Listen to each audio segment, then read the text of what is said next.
নমস্কার। আজকে আমরা শুনব সৃষ্টি মায়ের কথা শুনব মায়ের গৃহী ভক্ত শ্রীমতী ক্ষীরোদবালা রায়ের স্মৃতিতে। উনি সিলেটের বাসিন্দা ছিলেন।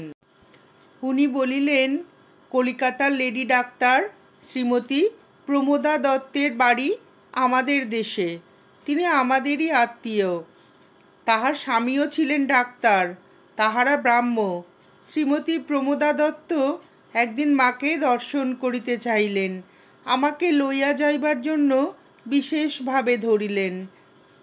একদিন প্রস্তুত হইলাম। তিনি ডাক্তারি পোশাক না পরিয়া একখানা লাল পেরে কাপড় পরিলেন, পায়ে জুতোও দিলেন না, মাথায় গঙ্গা জলের ছিটা লইয়া রওনা হইলেন। মায়ের বাড়িতে ঢুকিয়া ওপরে উঠিয়া সিঁড়ির পাশের ঘরটিতেই মায়ের ধ্যানস্থ একখানা ফটো থাকিত। ইহা দেখিয়াই প্রমোদা দেবী জিজ্ঞাসা করিলেন, এ কার ফটো? বলিলাম, মায়েরই। অনেকক্ষণ চাহিয়া থাকিয়া বলিলেন, ইনিই স্বয়ং রাধা। আমার হাসি পাইল। ব্রাহ্ম হইয়া এসব কি বলেন? উপরে যাইয়া মাকে প্রণাম করিলেন। কতক্ষণ পরে সরলা দিদিকে মা বলিলেন, ওই খোকাকে এনে একে দেখাও তো। খোকাটি যে কাহার সে কথা আমার মনে নেই। মা এই কথাটা বলিতে প্রমোদা দেবী আমাকে ধীরে ধীরে জিজ্ঞাসা করিলেন, ইনি কি করে জানলেন যে আমি ডাক্তার? পরে ছেলেটিকে দেখানো হইল। বিকেল 4টায় ঠাকুরকে মিষ্টি ভোগ দেওয়া হইয়াছে।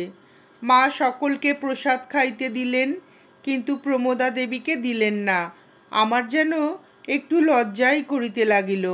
এদিকে শ্রীমতী প্রমোদা কেবলই আমাকে বলিতেছেন, সকলকে প্রসাদ দিলেন, আমাকে কেন দিলেন না? আমি বলিলাম, তুমি মাকে বলো না। আমার হাতে প্রসাদ যাহা আছে তাহাও তাহাকে দিতে আমার সাহস হয় নাই। পরে প্রমোদা দেবী মাকে বলিলেন, মা, সকলকে প্রসাদ দিলেন, আমাকে দিলেন না কেন? মা বলিলেন, তুমি যে বাছা ব্রাহ্ম, তুমি ইচ্ছা করে না নিলে কি করে দেই? তিনি বলিলেন, আমাকে একটু প্রসাদ দিন। মাও ঠিক একটি রসগোল্লা রাখিয়া দিয়াছিলেন, উহা তাহার হাতে দিলেন। প্রমোদা দেবী প্রসাদ আঁচলে বাঁধিয়া মাকে প্রণাম করিয়া বাসায় ফিরিলেন। তাহার স্বামীকে বলিলেন, দেখো, আজ আমি যেখানে গিয়েছিলাম তা স্বর্গ। যাকে দর্শন ও স্পর্শ করে এসেছি তিনি স্বয়ং রাধা। তোমার জন্য একটু প্রসাদ এনেছি, তুমি যদি শ্রদ্ধার সঙ্গে নাও তবে দেব। তিনি বলিলেন, আমার মতো নগণ্য একজন মায়ের প্রসাদ না খেলে বিশ্বজননীর কি এসে যায়? এই বলিয়া প্রসাদ হাতে করিয়া মাথায় ঠেকাইয়া খাইলেন। প্রমোদা দেবীও সব বর্ণনা করিয়া কেবলই বলিতে লাগিলেন, আজ বৃন্দাবনে গিয়ে রাধারানীর পাদপদ্ম দর্শন করে এসেছি, ধন্য হয়ে এসেছি। খুড়িমা প্রভৃতির দেশে আসাকালীন আমি তাহাদের সঙ্গে যাই নাই। দেশে আসিয়া আমার কাকা আমাকে একখানা পত্র দিলেন। লিখিলেন, মা, তুমি আসো নাই বলিয়া দুঃখ হইতেছে। তুমি জগন্মাতার পাদপদ্মে নিজেকে উৎসর্গ করে দিয়েছ, ইহা ভাবিলে আনন্দের অবধি থাকে না। যদি কোনোদিন দেশে আসো তবে যত দোষের গোড়া মনটাকে মায়ের পায়ে বলি দিয়ে আসিও, তবেই আর কোনো ভাবনা থাকিবে না। আমি মাকে সেই পত্রখানি পাঠ করিয়া শুনাইলাম। মা শুনিয়া বলিলেন, মন কি শুধু দোষেরই গোড়া? ব্রহ্মপদ লাভ করার জন্য ছুটছে, এখন মনকেও সঙ্গে নিতে হবে। সেখানে পৌঁছলে তখন এরা কেউ থাকবে না। এখন মনের সহায়তারই বেশি দরকার। শুদ্ধ মনই তো মানুষকে পথ দেখিয়ে নেয়। আমি সে কথা আমার কাকাকে লিখিলাম। শ্রী মা আরেকটি কথা বলিয়াছিলেন, দুষ্টু মনকে যদি মোড় ফিরিয়ে দাও তবে সেই ইষ্টকে ধরতে পারে। তা তোমাদের ভাবনার কোনো কারণ নেই। ঠাকুর তোমাদের হাত ধরেই আছেন। যে কোনো অবস্থায় তিনি সব সময় তোমাদের সঙ্গে আছেন। মায়ের ওসব কথায় কত যে শক্তি রহিয়াছে ইহা জীবনে অনেক অনুভব করিয়াছি। একদিন বিকেলবেলায় কয়েকজন স্ত্রীলোক আসিয়াছেন। একজন মাকে জিজ্ঞাসা করিলেন, মা, অনেকেই বলে গৌরাঙ্গ মহাপ্রভু নাকি অবতার নন, এ কি সত্য? মা বলিলেন, তা তারা বলতে পারে, কারণ দেহধারী একজন মানুষকে অবতার বলে ধরে নেওয়া সহজ নহে। এক কথায় সকলেই যদি অবতার বলে ধরে নিতে পারত, তবে আর তাকে মার খেয়ে প্রেম বিলতে হতো না। বলিতে বলিতে মায়ের চোখ দিয়ে শত ধারে জল পড়িতে লাগিল। কিছুক্ষণ পরে বলিতে লাগিলেন, অবতার পুরুষকে সকলে কি ধরতে পারে? দুই একজনে চিনতে পারে মাত্র। তারা জীব উদ্ধারের জন্য কত যাতনাই না সহ্য করেন। ঠাকুরের গলা দিয়ে রক্ত বের হতো, তবু কথার বিরাম নেই, কিসে জীবের মঙ্গল হয়। তাহার পর মা মাগুর মাছের ঝোল, যুবতী মেয়ের কোল, বল হরি বল। গৌরাঙ্গ মহাপ্রভুর এই কথাটি কিভাবে বলা হইয়াছিল, কিভাবে লোকে বুঝিয়াছিল, ইহার প্রকৃত অর্থ কি, সব বলিয়া সর্বশেষে বলিলেন, অবতার দিয়ে তোমাদের কাজ কি? যার যার গুরুই তার কাছে অবতারের চেয়ে অনেক বড় জিনিস, এই মনে করে বসে থাকো। বাগবাজারে শ্রী শ্রী মায়ের নিকট যে মেয়েরা থাকিত, তাহাদের চালচলন মা খুব লক্ষ্য করিতেন। একটি ঘটি বা বাটি জোরে ফেলিলেও মা খুবই বিরক্তি প্রকাশ করিতেন। বিনা কারণে কাহারও সঙ্গে কথা বলিবারও আদেশ ছিল না। একদিন রাধারানী ওপর হইতে খুব জোরে নামিতেছে, তাহার পায়ে মল ছিল। উহার শব্দ শুনিয়া মা এমনিভাবে ওপরের দিকে চাহিয়া রইলেন, দেখিয়া ভয় হইতে লাগিল। রাধু আসিতেই মা বলিতে লাগিলেন, রাধি, তোর লজ্জা নেই? নিচে সব সন্ন্যাসী ছেলেরা রয়েছে, আর তুই মল পায়ে পড়ে ওপর থেকে দৌড়ে দৌড়ে নামছিস। ছেলেরা কি ভাববে বলতো? তুই পায়ের মল এক্ষুনি খুলে ফেল। এখানে ছেলে মেয়ে যারাই আছে, তারা তামাশা করার জন্য আসেনি, সকলেই সাধন ভজন করছে। এদের ভজনের ব্যাঘাত ঘটলে কি হবে জানিস? এইসব বলিতেই রাধু পায়ের মলগুলি খুলিয়া মায়ের কাছে ছুঁড়িয়া ফেলিয়া দিল। তাহার ভয় নাই, কিন্তু আমরা সকলে ভয়ে অস্থির হইলাম। আর একদিন রাধু স্নানের পর চিরুনি দ্বারা মাথা আঁচড়াইয়া একখানা গামছায় চাপ দিয়া চুলের পাতা নামাইতেছে। ইহা দেখিয়া মা বলিতেছেন, ওসব কি করছিস? ওসব করলে তোরা ভাবিস খুবই সুন্দর দেখা যায়? তা নয়, আমার কাছেও বিশ্রী লাগে। আমি তো জীবনে চুলই বাঁধেনি। গৌরীদাসী এসে আমাকে কখনো কখনো চুল বেঁধে দিত, তাও আমি বেশি সময় রাখতে পারতুম না, খুলে ফেলতুম। এখন তোদের দেখছি অন্য রকম। গোলাপ মা কাছে ছিলেন, তিনি বললেন, তুমি যে মা মুক্ত কেশী, তাই খোলা চুল রাখবে না তো কি করবে? একদিন এক মুনসেপের স্ত্রী মায়ের ওখানে আছেন, তখন মহাযুদ্ধের আলোচনা হইতেছে। ওই মেয়েটি মাকে জিজ্ঞাসা করিলেন, মা, সকলেই বলে এই যুদ্ধ নাকি এখানে পর্যন্ত এসে পৌঁছবে, তাহলে আমাদের দশা কি হবে মা? মা বলিলেন, ওসব কিছু না, এখানে কি করতে আসবে? সেখানেই যেমনটি হওয়া দরকার তেমনটি হয়নি, আবার এখানে আসবে কেন? ইহার পর অনেকেই এ বিষয়ে অনেক কথা বলিলেন। মা যেন একটু স্তব্ধ হইয়া গিয়াছিলেন। দেশে খুব দুর্ভিক্ষ লাগিয়াছে। রামকৃষ্ণ মিশন হইতে দুর্ভিক্ষ পীড়িত লোককে অনেক সাহায্য করা হইতেছে। একদিন মা এমনভাবে দুর্ভিক্ষের কথা বলিতে লাগিলেন, কোথায় কত দুরবস্থা, মিশন হইতে কত টাকা ওই কার্যের জন্য দেওয়া হইতেছে, ছেলেরা কত খাটিতেছে ইত্যাদি, যেন মনে হইল জগতের সব দুঃখ তিনি আপন প্রাণে অনুভব করিতেছেন। আমি মাঝে মাঝে প্রায় দক্ষিণেশ্বরে লক্ষ্মী দিদির ওখানে যাইতাম। লক্ষ্মী দিদি আমাকে গোপনে প্রায় বলিতেন, মাকে বলিস আমি এখানে থাকবো না, এই যে আমার ভাইয়ের মেয়েরা আমার সেবা যত্নের জন্য রয়েছে, এরা কোনো ভক্তের আশা পছন্দ করে না। যেখানে ভক্ত নেই সেখানে আমি থাকতে পারবো না।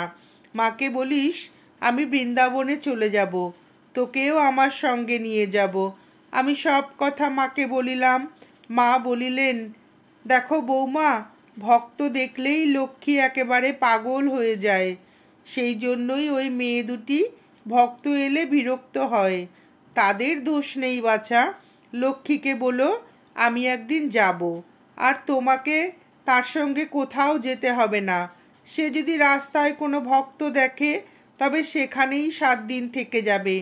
তাকে রক্ষা করার জন্য সর্বদা সঙ্গে লোক থাকতে হয়।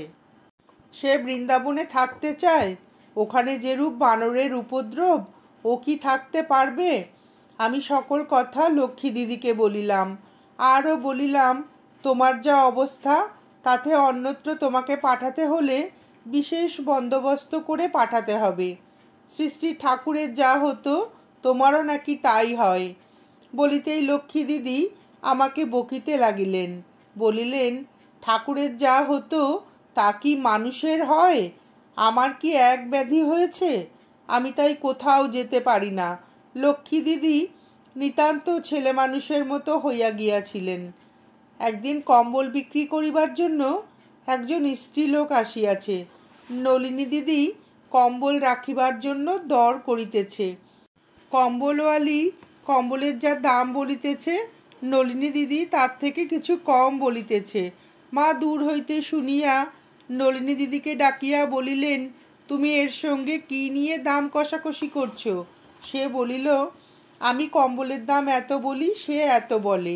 অমনি মা একটু অসন্তুষ্ট হইয়া বলিতে লাগিলেন, তুমি 4 আনা পয়সার জন্য তার সঙ্গে এতক্ষণ যাবৎ খ্যাচখ্যাচ করছো? ছি! সে 2 পয়সা পাওয়ার জন্য মাথায় করে মানুষের দাঁড়ে দাঁড়ে ঘুরে বেড়ায়, আর তুমি কি না সামান্য পয়সার জন্য এতখানি সময় ওকে আটকে রেখেছ? বিশেষ তোমার কম্বলের দরকারই বা কি? সবই তো তোমার আছে, তবু কিনতে গিয়েছ। আমাকে দেখাইয়া বরং বৌমাকে একখানা দিলে ভালো হতো। ও কম্বল ছাড়া অন্য জিনিস ব্যবহার করে না, তাও একখানা মাত্র কম্বল। এত শীতে সে এই নিয়েই থাকে, তবু কারো কাছে চায় না। 2 খানা কাপড়ের বেশি বোধ হয় জীবনে 3 খানা কাপড় পরেনি, তবু এতেই বেশ আনন্দে আছে। লোকের ভালো জিনিসটি তোদের চোখে পড়ে না। আমি শুনিয়া অবাক হইয়া গেলাম। কম্বলের কথা বা কাপড়ের কথা একদিনও তো মাকে আমি বলি নাই। মা এতটা খবর রাখেন? আমাদের মা যে সত্যিকারের মা, ইহা কতবারই না তিনি বুঝাইয়া দিয়াছেন। স্থূলদেহের অন্তরালে গিয়ে মা আমার এখন আরও বেশি করুণা বিতরণ করিতেছেন। মাকে এখনো যাহারা ডাকে অন্তর্যামিনী, তাহাদের কাছে উপস্থিত হইয়া সকল গোল মিটাইয়া দেন। আগে মার কাছে যাইতে হলে কত যোগাযোগের দরকার হইত, এখন মন প্রাণ ঢালিয়া ডাকিলে এক জায়গায় বসিয়াই মাকে পাওয়া যায়। মায়ের সন্তান যাহারা, তাহারা বিপদে পড়িলে তাহাকে না ডাকিলেও তিনি যেন নিজেই দরকারে আসিয়া রক্ষা করিয়া থাকেন। এইরূপও কত ঘটনা শুনিতে পাইয়াছি। একবার দেশ হইতে ঠিক সপ্তমী পুজোর দিন কলিকাতায় আসিয়াছিলাম। আমার শরীর তখন নিতান্ত খারাপ, জ্বর হইতেছিল। সেই জ্বর লইয়াই মাকে পুজো করিব সেই ভরসায় মনোমতো কয়েকটি ফুলসহ মায়ের কাছে গিয়েছি। কিছুদিন আগে পূজ্যপদ স্বামী প্রেমানন্দ মহারাজের দেহ গিয়াছে। সেবারে মঠে দুর্গাপুজো হইবে না, কাশীর মঠে পুজো হইবে। আমি মায়ের কাছে যাইয়া মাকে পুজো করিলাম। মা আমাকে দেখিয়াই অত্যন্ত দুঃখিত হইয়া বলিতে লাগিলেন, আহা বাছা আমার কেমন হয়ে গেছে। প্রেমানন্দ মহারাজের জন্য দুঃখ করিলেন। বলিলেন, আজ রাত্রেই তুমি কাশীতে রওনা হও। এখানের সন্ন্যাসী ব্রহ্মচারী কয়েকজন কাশীতে যাবে। তোমার শরীর নিতান্ত খারাপ হয়ে গেছে, কাশীতে মাসখানিক থাকিও। বলিলাম, সেখানে যে কি হবে, আমার এখানে থাকতে ভালো লাগে। মা বলিলেন, বলো কি? সেটা হলো বিশ্বনাথের ধাম। বলিলাম, এটাও অন্নপূর্ণার ধাম। মা হাসিয়া বলিলেন, তা হলেও কিছুদিন সেখানে থাকলে শরীর ঠিক হয়ে যাবে। আমি কিছু তেঁতুলের আচার দেশ হইতে নিয়ে গিয়েছিলাম। অনেক লোক দেখিয়া ভাবিলাম, এত ভিড়ে আচারই বা কোথায় যাইবে, মায়ের সেবায় লাগিবে কিনা। অন্তর্যামিনী মা আমার গোলাপ মাকে ডাকিয়ে বলিলেন, এই আচারটুকু যত্ন করে রাখো, পরে খাওয়া যাবে। বৌমাকে কিছু ফল রাস্তায় খাওয়ার জন্য দিয়ে দাও। উহা দেওয়া হইল। আমরা রওনা হইলাম। তখন কাশীতে ভীষণ ইনফ্লুয়েঞ্জা। সেখানকার মহারাজগণ আমাকে দেখিয়াই বলিলেন, এখন যেরূপ ব্যাধির আক্রমণ কাশীতে দেখা দিয়েছে, এতে আপনি সুস্থ হবেন এ তো দূরের কথা, না জানি এই রোগেই আবার কাতর হয়ে পড়েন। মায়ের আদেশে আসিয়াছি, যাহা হইবার হইবে ভাবিয়া চুপ করিয়া রহিলাম। সেবার নলিনী দিদিও প্রভৃতি গিয়েছিলেন। তাহারা পুজোর পরই অন্যত্র চলিয়া গেলেন। আমি কাশীতেই রহিলাম। আমি রানামহলে থাকিতাম। কিছুদিন পরে আমার সেই ব্যাধি হইল। তখন মহারাজগণ ডাক্তার এবং ওষুধ পাঠাইয়া আমাকে খুব সাহায্য করিতে লাগিলেন। একদিন স্বপ্নে দেখি মা আসিয়া বলিতেছেন, কোনো ভয় নেই, আমি আছি, আমি তোর যত্ন নেব। পরদিন হইতেই ভালোর দিকে চলিলাম। কয়েকদিনের মধ্যে সুস্থ হইয়া উঠিলাম। 1 মাস পূর্ণ হইতেই পুনরায় কলিকাতায় চলিয়া আসিলাম।